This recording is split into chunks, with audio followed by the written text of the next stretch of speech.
welcome to the Recovery Daily Podcast. I'm your host, Rachel Abbasi. I'm a grateful recovering alcoholic and stroke survivor. And I was thinking, really, it's only suitable that I'm recording this podcast in my closet because that's where I used to drink. That's where I used to hide all of my empty wine containers and stuff. Like my boots, that was a great place for me to stick the little wine boxes. And then I would stick the big wine boxes like in the, behind the clothes and stuff. Anyway, that's not why I'm recording in here. I'm recording in here because the sound is good in here. And I don't know. It's just, maybe it's odd, but who cares? There's my outfit for the day. Yeah, green. Green's the new black. I love green. It's a new thing. Anyway, thanks for showing up. Thanks for listening. The listener challenge writing prompt for today is write about the interplay between acceptance, courage, and serenity in a recent life event. So this is playing off of, again, the Serenity Prayer. So good luck with your writing for today. And what I wanted to talk about today is meditation. And I wanted to talk about my experience with meditation.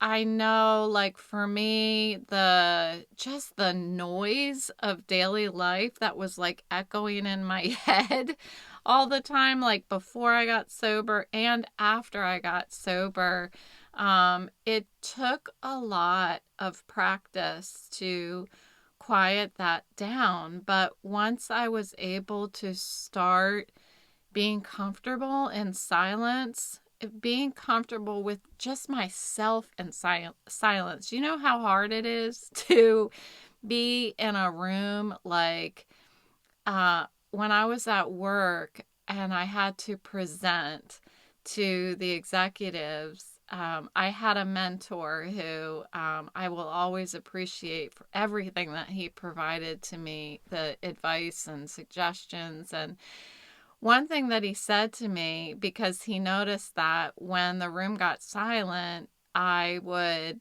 talk, I would fill it. And he said, try not to do that. He said that you'll find that not only does silence make other people chime in, but it also makes you look more reflective on what you want to say if you spend some time just being silent. It looks like you're really pensive. I took the advice and ran with it, and I still use that advice today. It was such good advice. And I used it in personal relationships, and I used it quite a bit in my professional life as well. So being comfortable in silence with other people is one thing, but I know drinking was a way for me to silence all that chaos in my head, all that noise in my head. And I wouldn't say that it silenced it. It made it so I couldn't hear it as much. It was still in there, but I couldn't make sense of it. I couldn't hear it. You know what I mean? But as I've learned or practiced, I don't want to say past tense learned because I'll always be learning and practicing meditation. As I've been learning how to meditate and learning how to get quiet, it's actual true silence. And that's where, when I can get there, when I can get silent, that is where serenity is. That is where strength is. And that's where learning is, learning more about myself. I never was learning about myself when I was drinking. I was trying to shut myself up, honestly.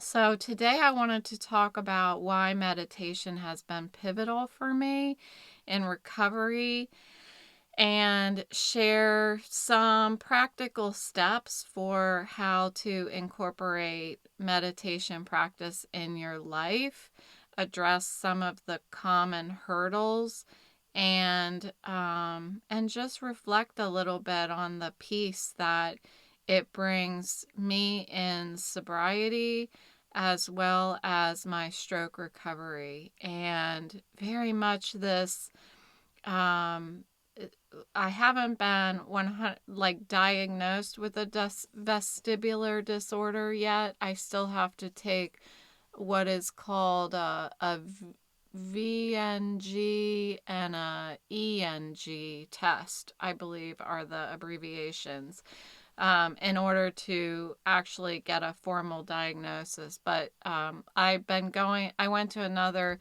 vestibular support group today, and everybody just could really relate to what I was sharing, and I could relate with what everybody else was sharing.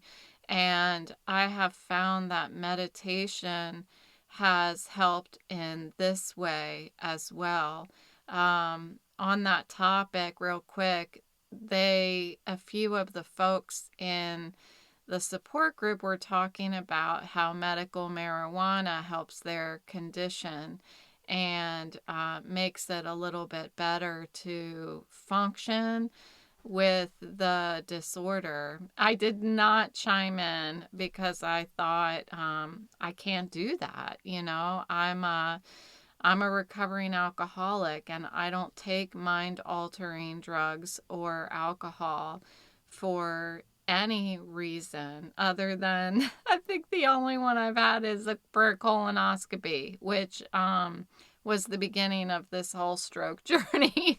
But anyway, I try to avoid at all costs. So that's not going to be an option for me. But I thought, well, yay them that they, have this excuse to do it. And it's funny, one of the ladies who has been resorting to a small dose of medical marijuana said that coincidentally she was a nerd in school and never had any desire to do that. And so she had never smoked pot or anything up until that point. So that's just how it works. The people who want it can't do it. And the people who are like, I could do without it, are the ones that were like, here, smoke it, eat it. It's fine.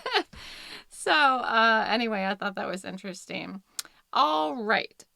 So recovery meditation, it helps me to find stillness.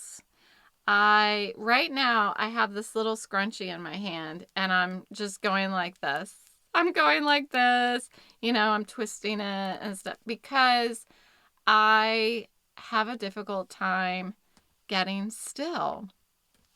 So I'm going to put it down now that I've pointed that out. It's going to bug me. But finding stillness is difficult for me. Finding stillness physically and finding stillness mentally. And, what I've noticed with this vestibular disorder and this vision challenge that I'm having is finding stillness in my eyes. My eyes are constantly moving, and hopefully it's not terribly distracting when I'm on camera, but I've noticed it as I've been on camera. I'm looking up at the top of my closet. There's a whole big shoe rack in front of me. And so I'm looking at my shoes, and I can't look at the computer, so I'm kind of just looking around the computer, and it's causing my head to hurt. But that's just yet another thing that I have a hard time finding stillness. So meditation helps me to find that stillness. It helps me to find clarity in my mind. Like, I can find myself in these thought loops, and it's like I'm trying to figure something out and I just can't seem to close the loop on it. And I'll think about things for days sometimes. I'll get spun up about, and I know I'm not the only one, I'll get spun up about something that someone that I'm agitated with or resentful about, and it will just loop in my head for days. I When I got sober, I learned about the God box that I talk about a lot in this podcast. And I found that the longest time that I had to put somebody's name in a God box until I got over the resentment was 5 days. So that's my longest resentment that I'm aware of is 5 days. And I was able to put that person's name in the God box for 5 days every day. And finally, I wasn't angry anymore. And I never had to, it's not that I never had to deal with it. I wanted to react in a way that was not going to help the situation. It was something that I needed to accept, not something that I needed to go back and argue with or say something that I would regret. So I truly needed to accept it and let it go. And I use the God box to do that. So meditation is also this way that allows me to pause. That pause is what the God box helps me do. Instead of reacting, I'm physically, because I can't ever stay still, doing something that is representing a pause in my interaction with another person.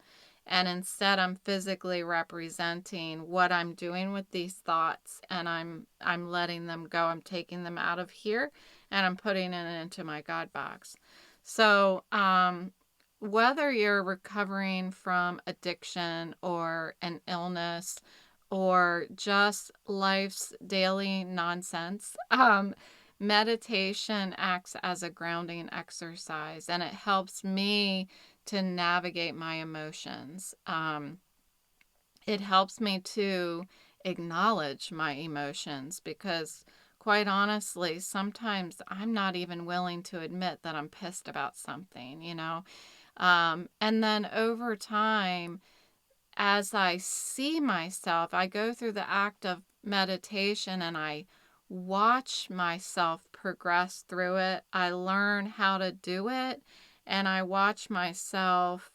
Um, if I back up and look at how I acted within a situation, and I say, okay, well, she did not react. She paused. And to someone else looking at the situation, like, I was very mature and professional about whatever the issue was. But really, what I was doing was was letting go, learning about how to deal with emotions. And on the outside, it looks like I am so resilient. But I'm fostering resilient. I'm learning how to be resilient by doing a bunch of stuff until the resilience comes. So meditation's not just sitting in silence. It's learning how to listen. In the beginning of sobriety, I was told that praying is talking to God and meditation is listening. And I think that meditation is listening to making sense of the noise. It's listening to getting rid of that noise so I can hear my own wisdom. I'm still working at my relationship with my higher power. So learning how to listen is something that, I pretend I'm listening to my higher power. And that's, I act as if. I've been talking about that for months now. I act as if, and that gets me where I need to be. Um, Meditation is also allows me to observe my thoughts without judging them, without thinking that I'm a bad person because I'm thinking something. I'm not a bad person, but sometimes if I don't take that pause, I can appear to be a bad person by the way that I react to a situation. And I don't want to be a bad person. So meditation helps to cultivate a deeper understanding of myself and a deeper understanding of others around me because I'm giving them a chance to to be whoever they are, to be their human being while I'm my human being. And I get to watch and understand people a little better. If I don't step in and try to manage a situation and I just observe a little more, I can see how other people manage the situations and I start learning more about them. So, how do you start meditating? This is how I started. I started by going to a Friday sobriety meeting at 5:30 at Club 12 in Leesburg. It's a place for folks with addictions to go and have meetings. And I would go there. We would sit in a meeting for 10 minutes with the lights off, and it was just silent. And we were supposed to meditate. Well, when I first started, I was just out of detox and I was still in IOP. And I didn't know what I was doing. I still don't know what I'm doing, but I do the same thing now every time. So I would just sit there and at first I felt really uncomfortable in a room of strangers with the lights off. But over time, I started to be like, okay, everything's fine, nothing's happening. Nobody's going to, stand over my whole shoulder or something like that. So I was able to kind of like start relaxing in that room in silence. And over the next, couple months or so, very, many months, I could just, I was listening to all the traffic outside. I was thinking about my day at work and how, all the chaos. It was just noise, noise, noise. I just kept thinking of a hamster wheel in my head. I just kept thinking it was almost like I could hear the thing spinning in there, the racket. But I just kept coming back and I just kept doing it. And eventually I got to this place where I could almost like a switch. It's like I found the switch in my head and I could just go off. And I would find myself in, I was suddenly by myself and it was quiet and I couldn't hear anything else. But this took years. This took a couple years for me to figure out how to find that switch. And I think that's where the word practice comes from, because you don't just start doing it.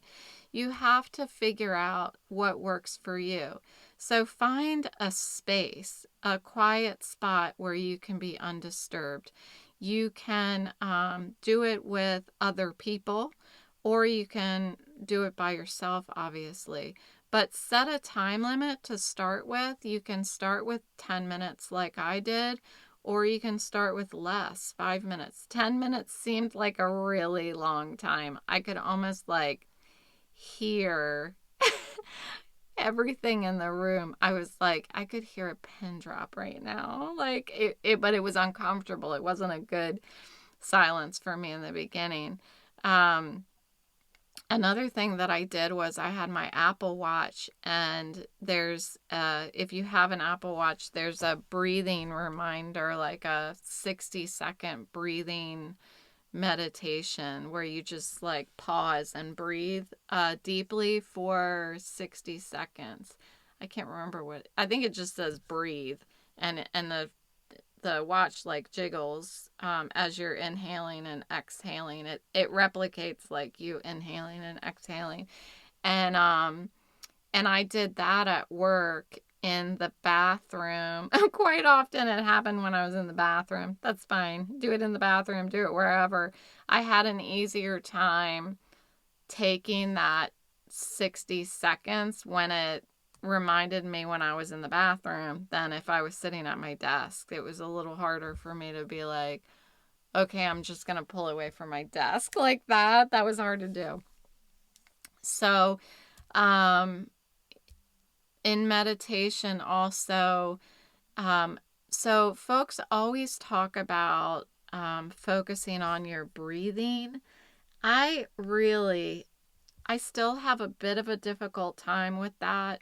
I don't know what it is, but when I think about my breathing, I feel like I can't breathe.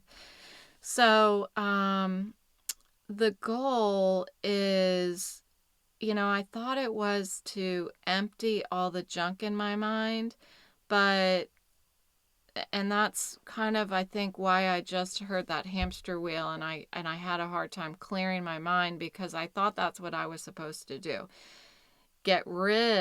Dump everything out of my brain and think about my breathing. And I'm like, this is impossible. How do you do that? But there are other ways that you can do it. Another way that you can do it is to find a home base, which is something that the daily trip on the Calm app talks about. I like that it's updated every day. And you could pick anything to be your home base, like anything that you want to focus on. Sometimes I'll focus on my temples, and that's my home base. And I'm just focusing on these muscles here and trying to relax them. Sometimes I'll focus on my jaw. So sometimes I'll focus on the back of my head. This helps me a lot because I deal with chronic headaches and migraines. So I like for my home base to be up here in my head now. I've also heard of people focusing on a mantra. That didn't work for me, so I gave that up pretty quick. But repeating some sort of mantra to yourself works for some people. So the key to all of it is consistency, making meditation a daily habit. For me, I started with the 10 minutes every Friday, and then I did the breathing thing every day, and I think it was like 3 times a day. So I started like that. I keep wanting to almost yawn, so sorry if I yawn. It's kind of late. It's like 9 o'clock. We do whatever we want here. So anyway, whatever you choose is fine. Doing something daily is what helps you make it a habit. So making it a habit for me was easier by doing it shorter, super short times, multiple times a day. Maybe it's better for you to do it 10 minutes every day, once a day. So now some of the challenges that I had, and I still have, depending on what my mood is that day, is I can feel really restless and antsy. Sometimes, especially over the past couple months, I have felt this feeling of frustration.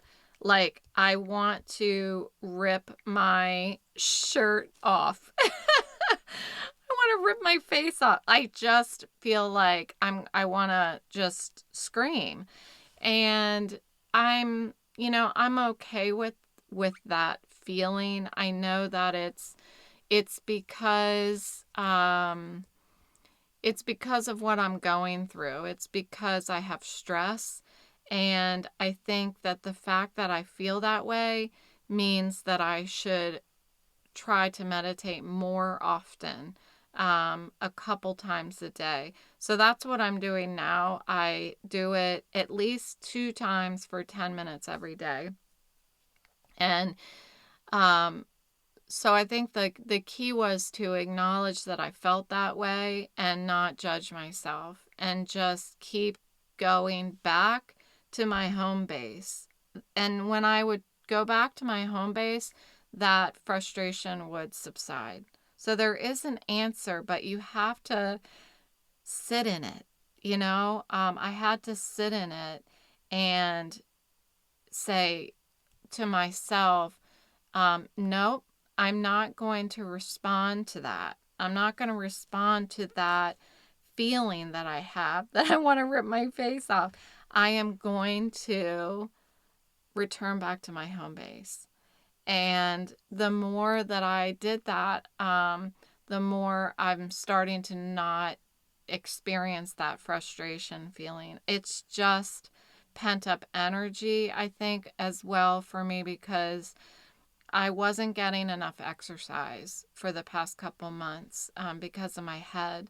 So I'm working with my psychiatrist to instill a little bit of exercise, working with my vestibular therapist to start pushing myself just a little bit more, making sure that I never get above a 5 out of 10 for my symptoms, my pain, my,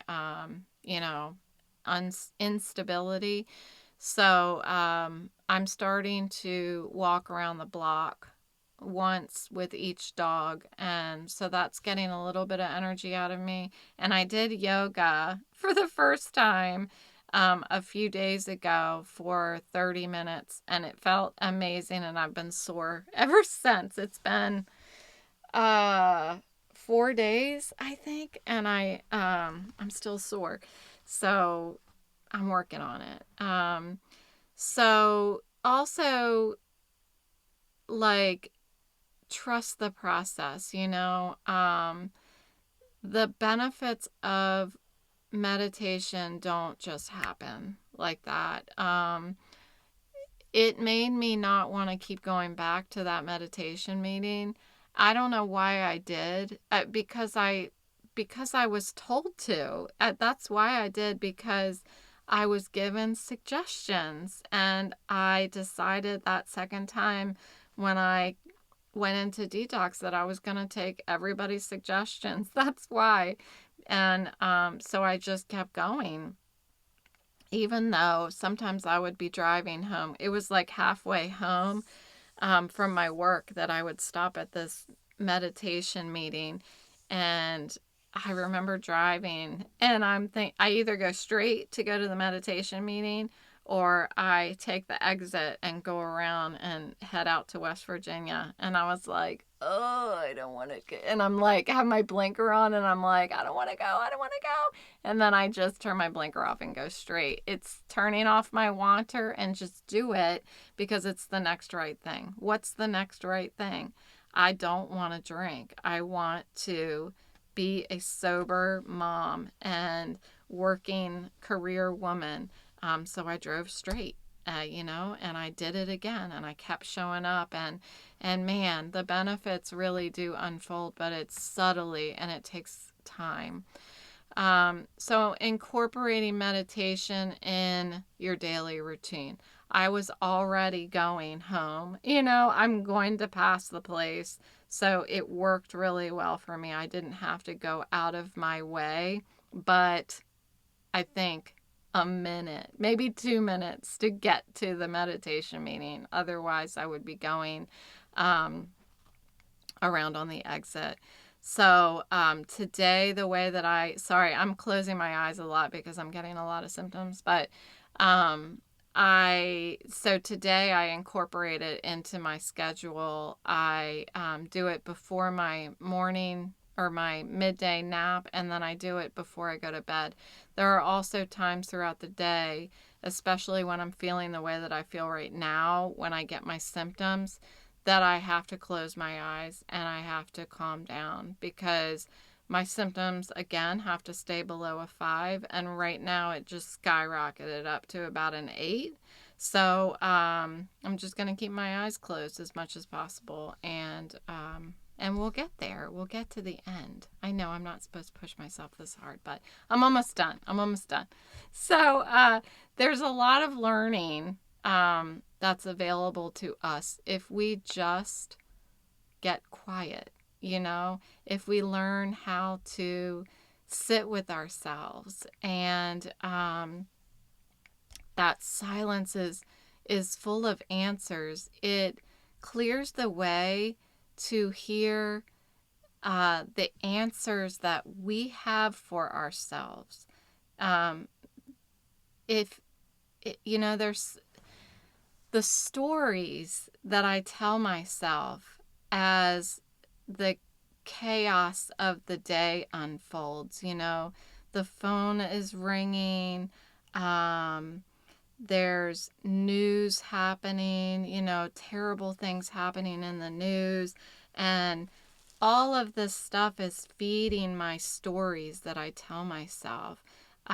It's like I have an entire storybook that is being written every day in my head. An entire storybook.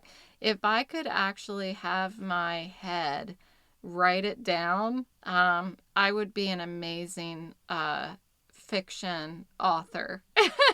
but but it's not healthy for me, you know, on the inside.